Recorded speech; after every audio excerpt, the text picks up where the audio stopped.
আসসালামু আলাইকুম। Helping others, অন্যদের সাহায্য করা, এই কমপ্লিটিং স্টোরিটি আজ আমরা দেখব। Once a boy named Rakib was coming home from his school on foot.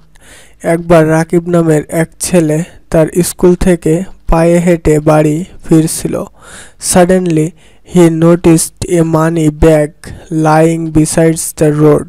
হঠাৎ রাস্তার পাশে একটি টাকার ব্যাগ পড়ে থাকতে দেখেন তিনি। He thought for a while. সে কিছুক্ষণ ভাবল। He picked up the bag and opened it. ব্যাগটা তুলে নিয়ে সে খুলল।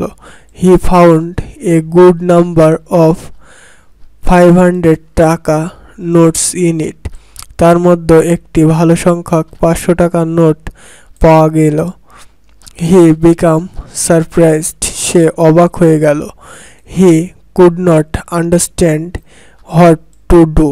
সে কি করবে তা বুঝতে পারছিল না। After a while he set up his mind. কিছুক্ষণ পর সে মন স্থির করল। He did not count the notice. Rather he rushed towards the police station which was near the spot.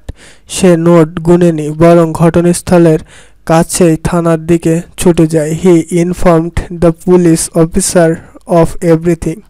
তিনি পুলিশ কর্মকর্তাকে সবকিছু জানান। The police officer opened the bag and found a cell number there.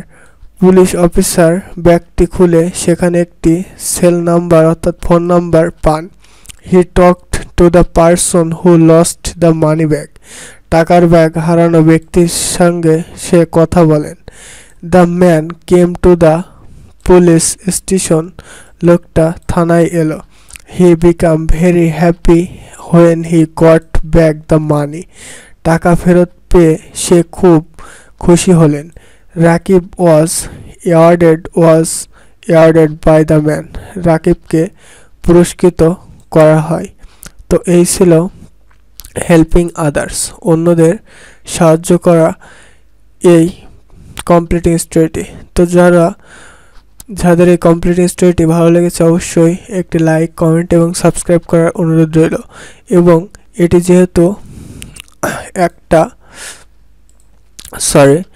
যেহেতু একটা education related channel, তো অবশ্যই ভালো কিছু শেখার জন্য এবং যারা শিক্ষার্থী আছো সবাই এই চ্যানেলটাকে সাবস্ক্রাইব করার অনুরোধ রইল।